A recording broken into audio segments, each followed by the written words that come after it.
Well, Dragonfolk, it seems that Flesh and Blood got a very, very prompt ban and restricted announcement by none other than James White. And it comes with a very, very important article towards the design of Flesh and Blood in its past and as it moved towards the future of its own life. Let's go ahead and take a look at what exactly got banned and my own personal thoughts about the bans and restricted things that happened during this announcement.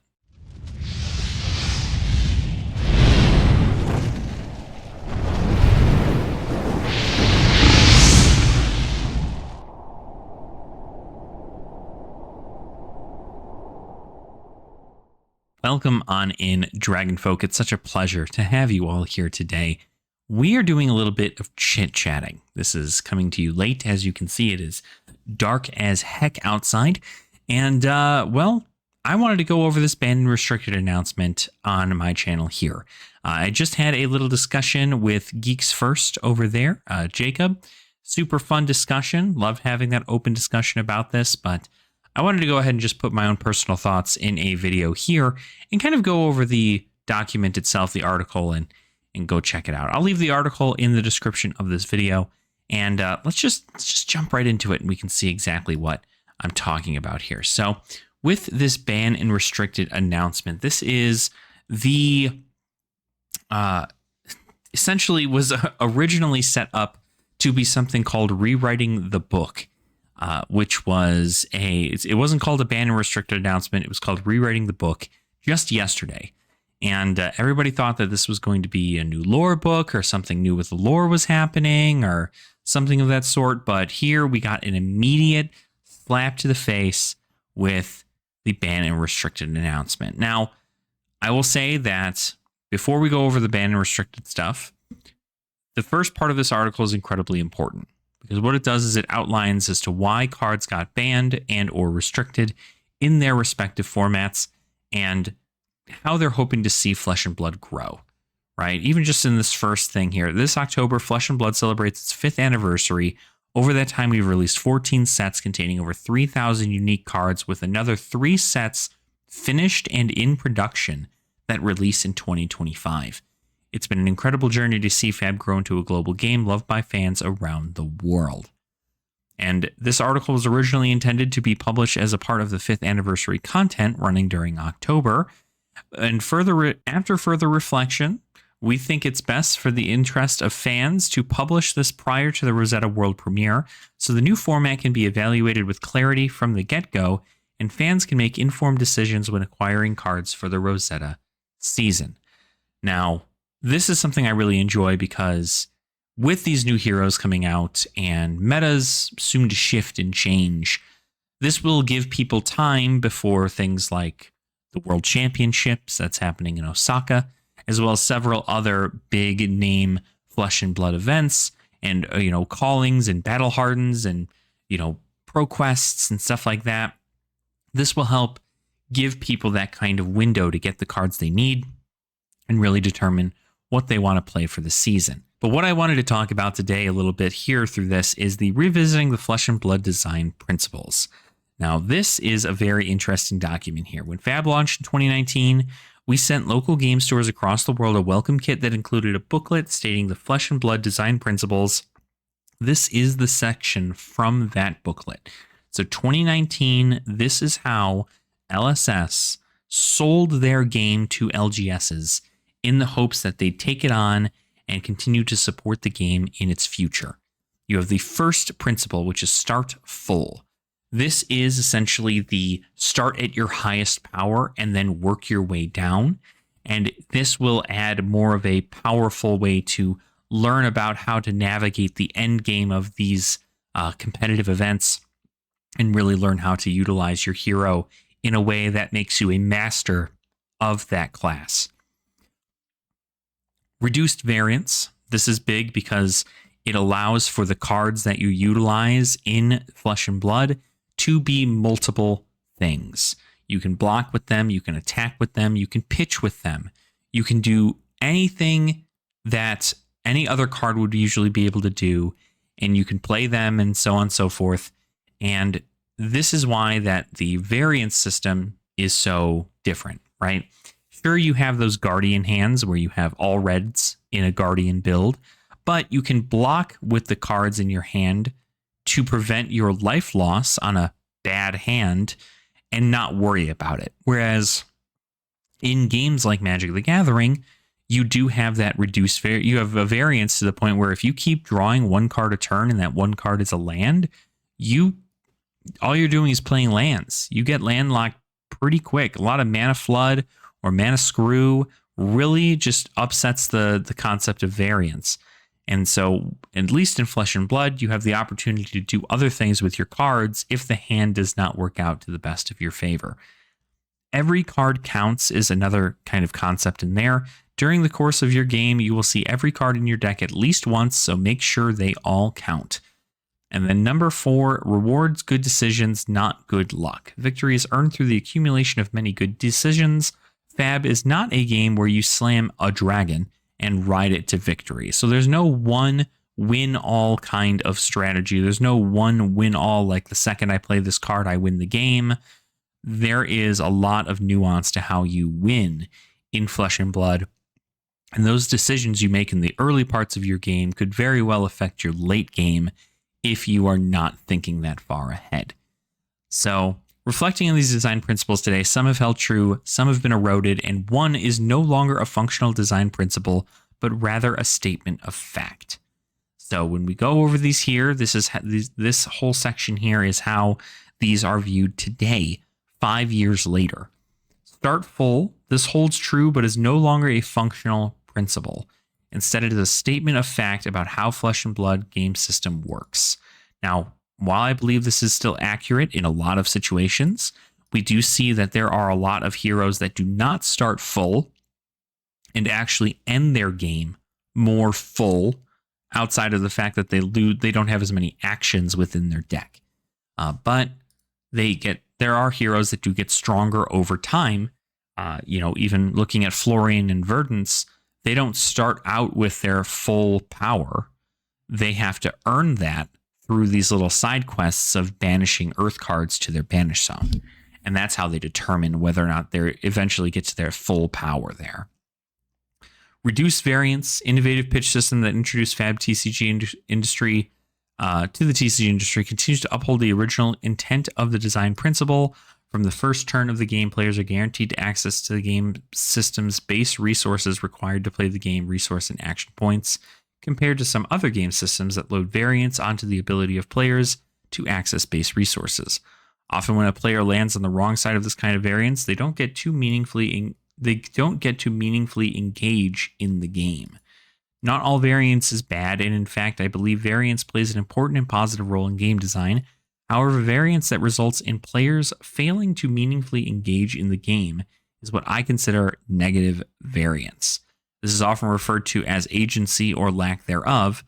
FaB's pitch system solved this from a resource system perspective and continues to function as a standout feature of the Flesh and Blood game experience. However, loss of agency has crept into Flesh and Blood in other ways, and at levels that we view as being undesirable for the long-term health of the game. This is, again, talking about that mana screw, mana flood. Let's say you are playing, it's just for the Magic players out there who can understand this. Let's say you're playing mono red, and you're able to cast all the spells in your hand in a matter of 3 turns because you only need 3 land for it. You're able to cast everything. You're constantly casting stuff, trying to deal damage. Your opponent is at, 10 life or something after you've dealt all this damage, and you just keep drawing lands. If you draw 3 lands in a row and your opponent has already destroyed stuff on your board, you no longer have agency in that game. Because if you're just drawing land, you cannot provide any kind of pressure back to your opponent, and they get to just win the game. That is when you just scoop it all up, move on to game 2. But we only have best of 1 in Flesh and Blood. And in this case, if somebody has agency over you to the point where it's a guarantee win for them, and there's no possible way you're able to make a comeback because they have you on the back end of every single attack, then that feels bad in the game of Flesh and Blood. There should be that push and pull between heroes. And if there's just one hero that's just constantly bullying another hero, it's just not a fun time. Every card counts. This is something they still want to utilize. We don't see every game getting to second cycle as a mandatory requirement to satisfy this principle, but we do want second cycle decks to be a meaningful part of the game metagame. So that way, second cycle, when you're pitching cards, you get to see them later in the game. You're essentially stacking your own deck several turns later, so you can utilize these cards in a way that makes better sense for you. This is where you pitch away your big combo cards for finishers into your second cycle. That way, when your opponent has run out of gas and they've utilized all their D-reacts, you get to come in with a bunch of powerful attacks and disruptive abilities, and your opponent just has to go, well, I used all my stuff early in the game, so I don't get to use it now, so you get to go ahead and take the tempo and win. But then we have reward good decisions, not good luck. This is another thing that is pretty much based around the fact that oftentimes it is a 4 versus 4 card system, right? Your opponent has 4 cards, you have 4 cards. Sometimes you have 5 if you count the one in your arsenal. And so sometimes it's a 5 versus 4 or a 5 versus 5 in regards to your overall resources you're able to use, whether that be defending or attacking or utilizing spells and abilities. But that has always been their own preference, is staying right around that case. But the most egregious culprits for being a problem here are cards that are immediately net additional cards without costing an action point, or are playable by heroes that are easily able to generate or bypass action points. So this is where we get into a situation where you have a lot of cards that are able to net additional cards for nearly nothing. This is obviously in the case of things like, tomes that allow you to draw extra cards, or maybe you're able to get free resources based off of something, 12 Petal Kasaya being one of these things in Zen, where if you transcend, you get a free resource, and then you can utilize that chi in a transcend to use Orahan of the Mystic Tenets to draw 3 cards, and you pretty much lose no value there, and you get a whole bunch of cards, and you don't lose a single action point because it all happens at instant speed. So there's a whole bunch of things here. The massive difference between effects that diminish or restrict agency and the topic at hand, which are extreme offensive overlaps that result in players being reduced to 0 life. There is no greater loss of agency than the game ending from forces that a player had no reasonable way to interact with. This is the most extreme loss of agency that we are looking to temper. So they're trying to get this oppressive card draw coming with 8 to 12 on a chain link because you just keep drawing cards. They're trying to lessen that. So after the reflection course correction, this is just kind of they're looking into their future. Flesh and Blood design and development principles of 2025 are going to follow a lot more along the lines of action points, resource points, intellect, life, power, defense, and abilities. And then they're also going to tie into these things here.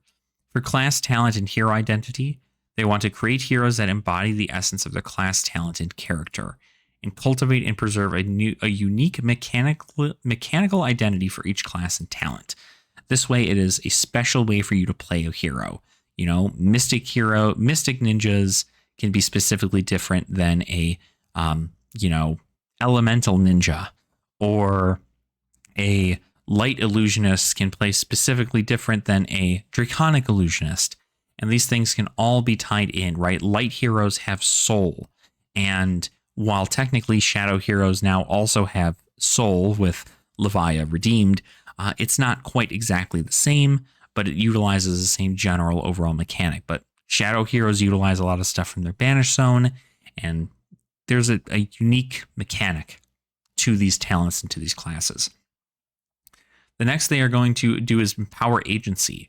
Curate a card pool and metagames where players have choices that allow them to meaningfully engage with the game plan of their opponents. And victory is earned through the accumulation of many good decisions. Again, this allows for both parties to be able to change the outcome of a game on their own terms and not have it be completely one-sided. Sure, you could have your opponent have tempo for like 3 turns in a row, but eventually you'll be able to change things in your game plan to be able to swing back a little bit and provide a little bit more damage to make sure that your opponent now has to change their own game plan. And you have that push and pull from those decisions. Every card counts is number 3 here. Curate metagames that include archetypes where every card in a deck plays a meaningful role in determining the outcome of the game. Every card counts. And then paths to victory. Offer players strategies and card synergies that can create game states slanted towards offensive advantage so that most games end with one hero being reduced to 0 life. So that way it's not a, obviously just make sure you can try and get your opponent to 0 life. And it's not so much about a fatigue strategy, right? Most games end with one hero being reduced to 0 life. But when you run out of cards in your deck, it's a little bit more of a feels bad. But you don't lose when you run out of cards in your deck. It's just kind of a slow, trickle of death. Primarily disperse offensive advantages across multiple turns rather than in single bursts of output. So victory is earned through the accumulation of many good decisions. This is signing up for things like instead of it being a 12 chain link turn, if you can consecutively on low resources overall, be able to get maybe 4 chain links or 5 chain links as a ninja, you're able to make that consistent difference in your game plan as opposed to throwing everything out in your deck and coming in for 60, because that's crazy.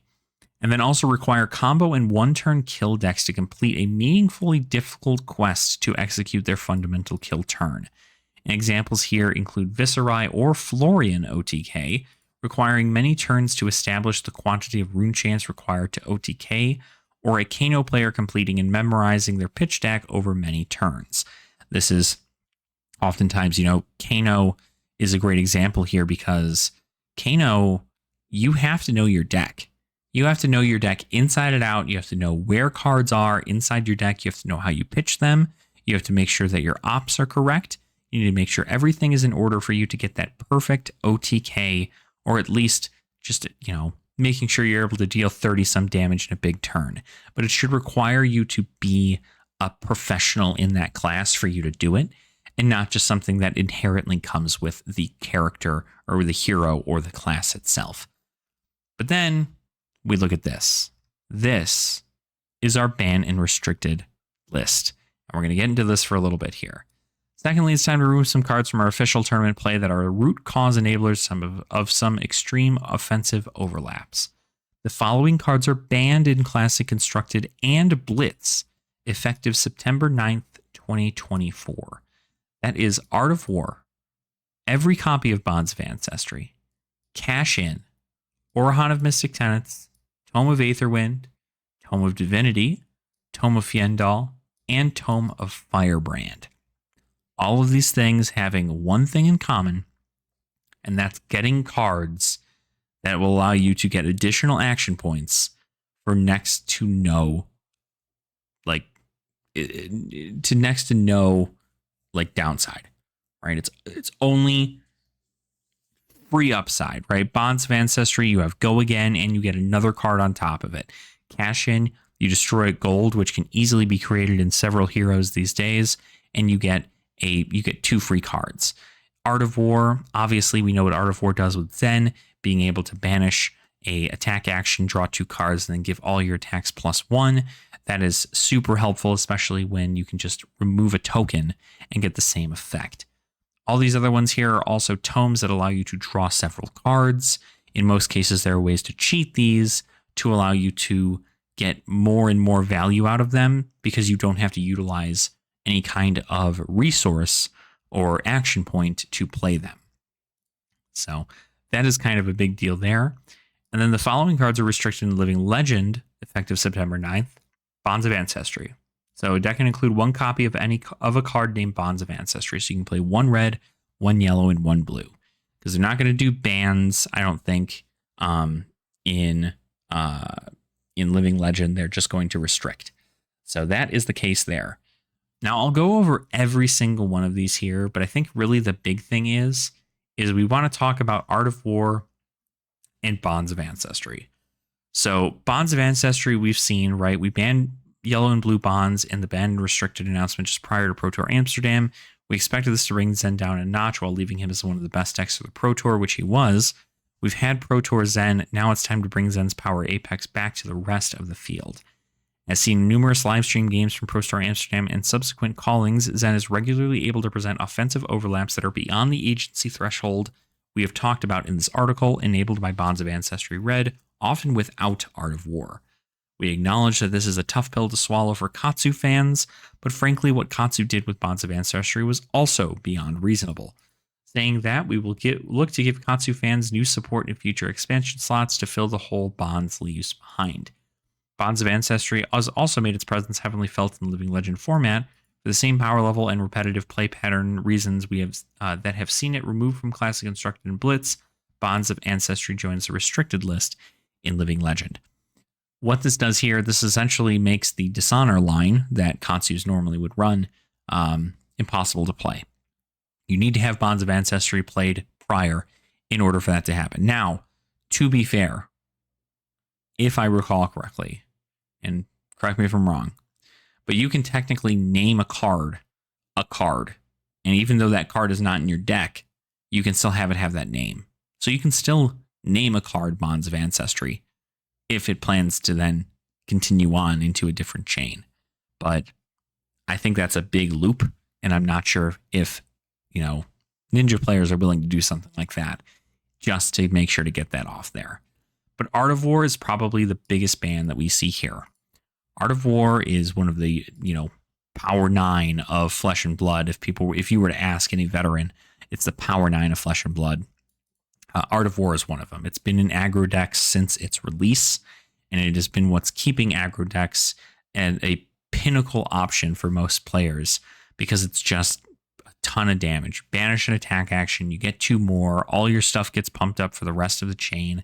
It's very, very powerful.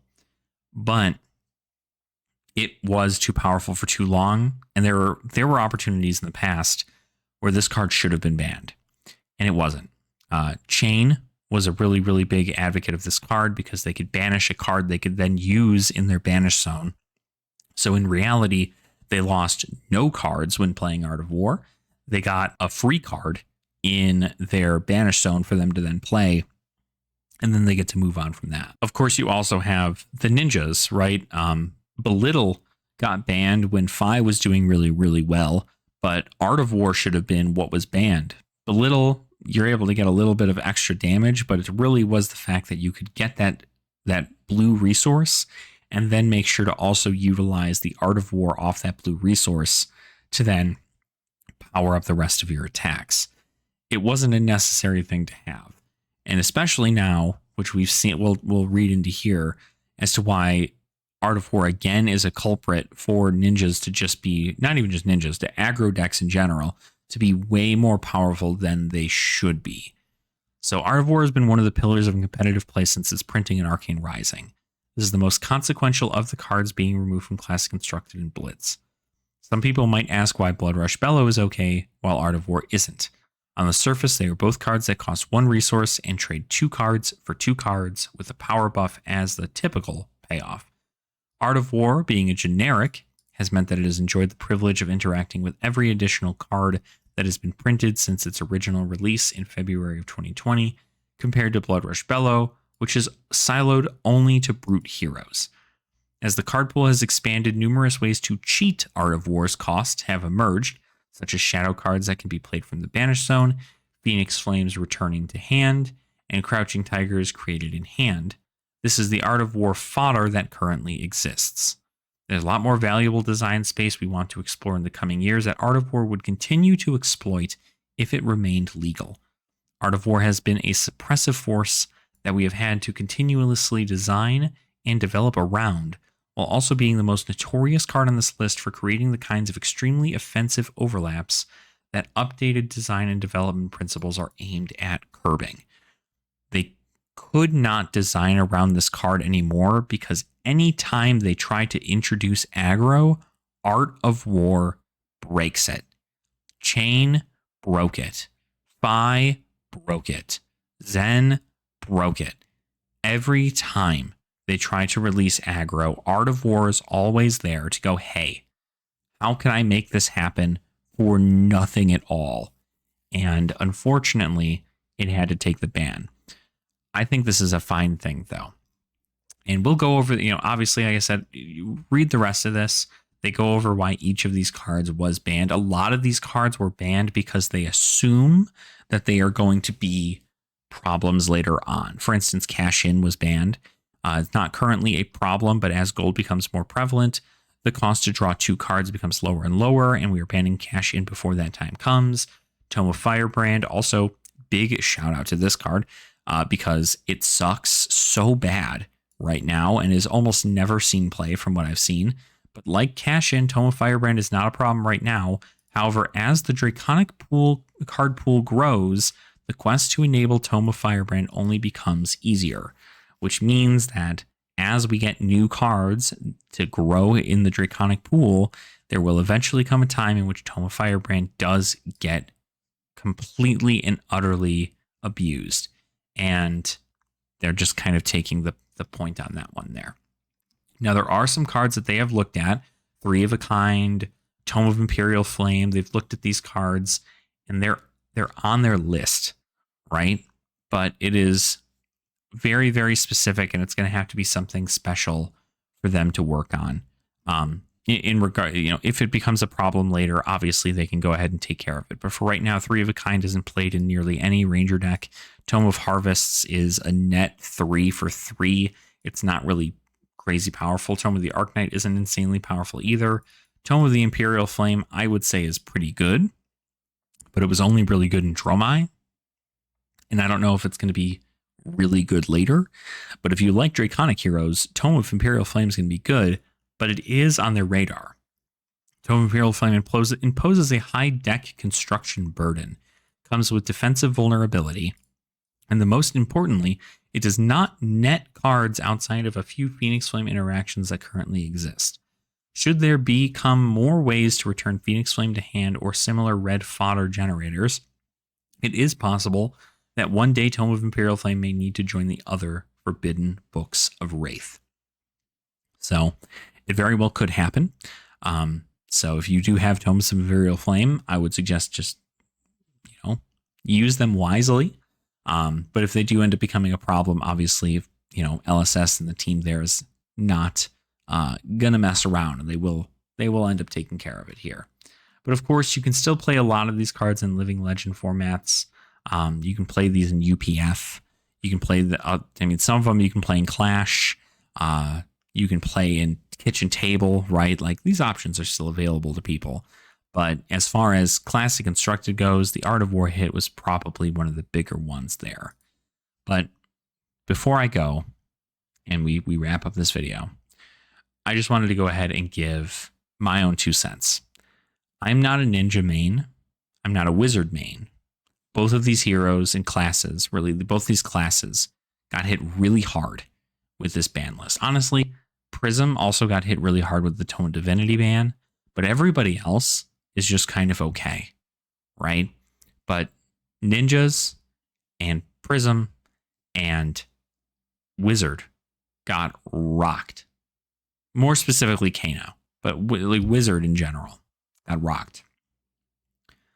But what a lot of people don't realize is that when cards get banned and metas shift, a specialist, somebody who knows their class inside and out, adapts.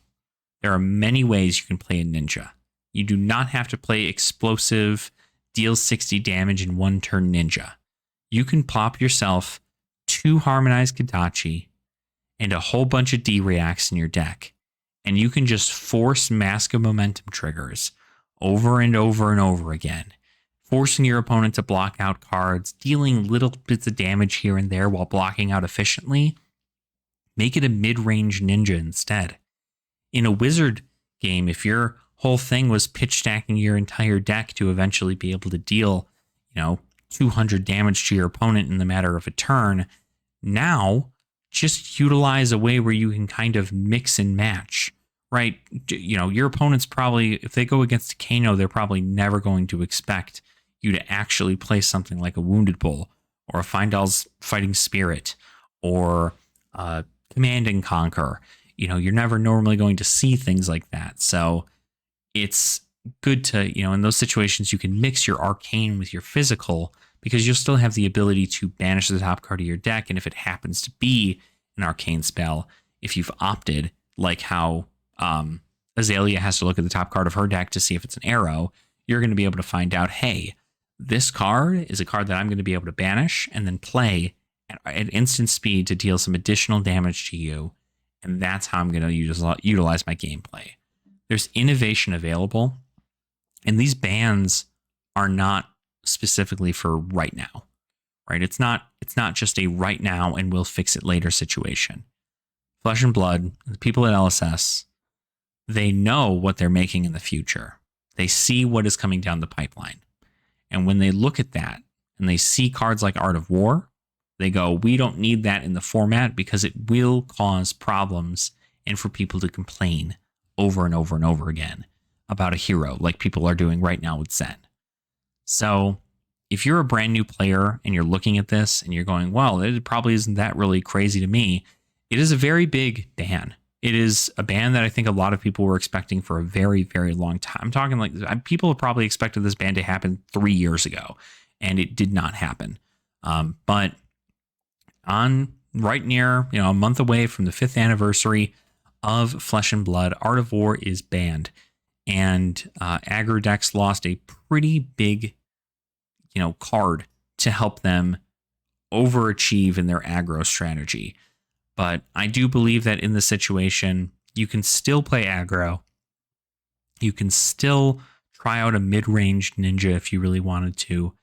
And frankly, you have to take a look at this from Runeblade's perspective, right? I know Breezy has been, shout out to Breezy.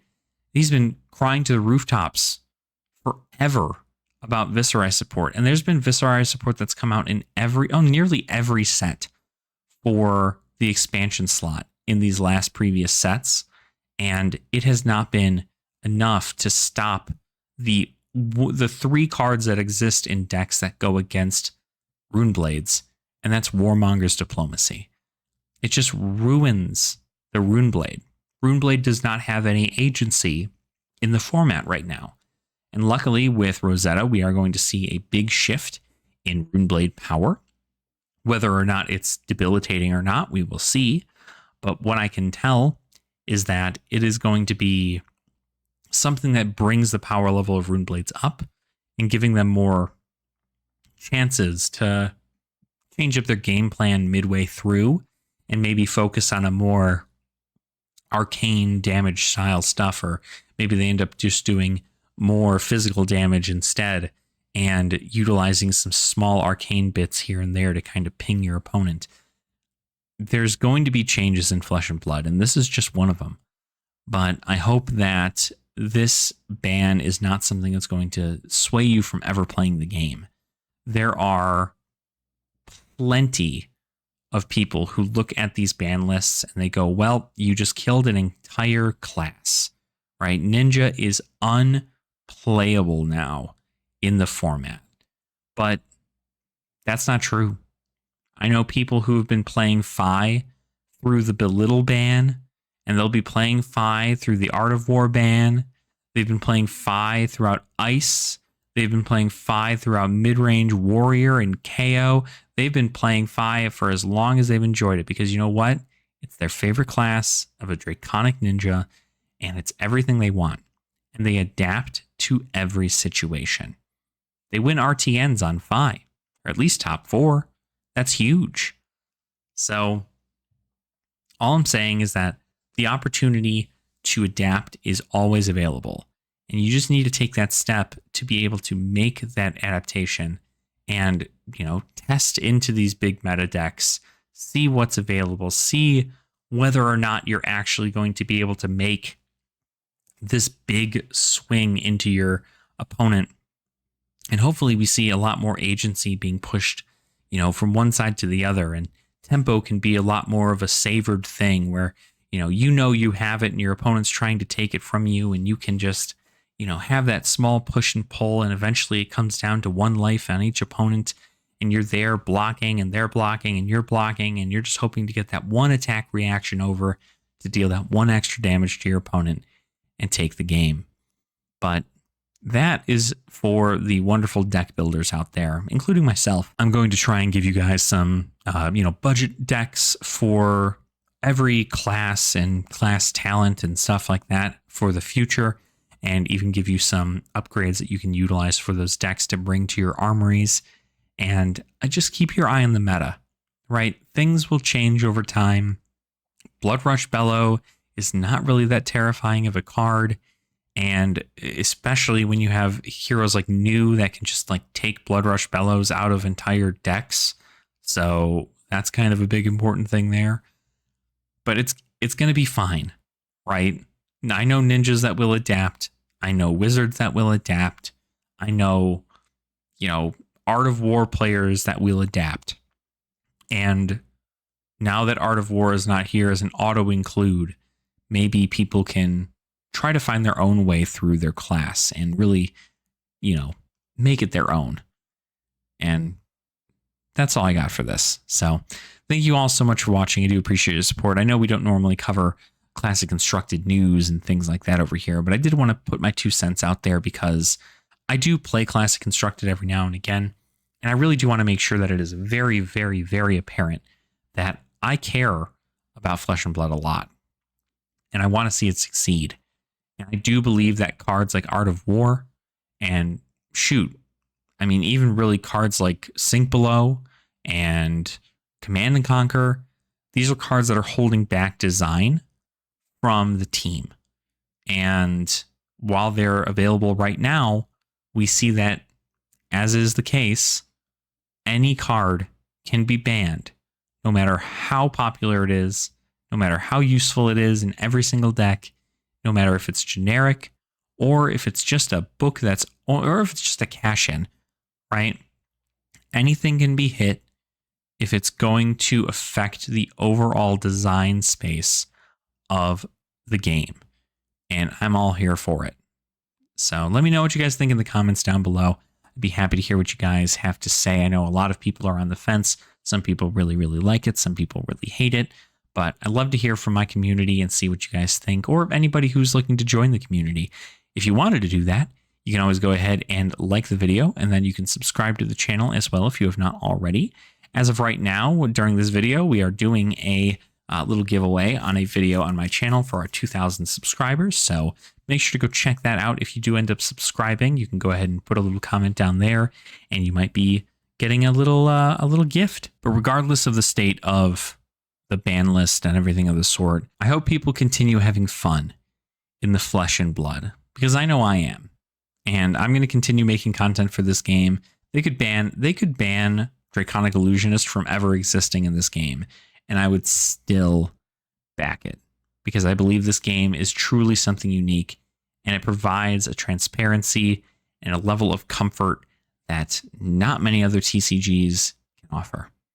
So thank you, LSS, for this wonderful ban and restricted announcement. Thank you for giving us some insight into your design for the future of the game, and I can't wait to see what comes next in the world of Flesh and Blood.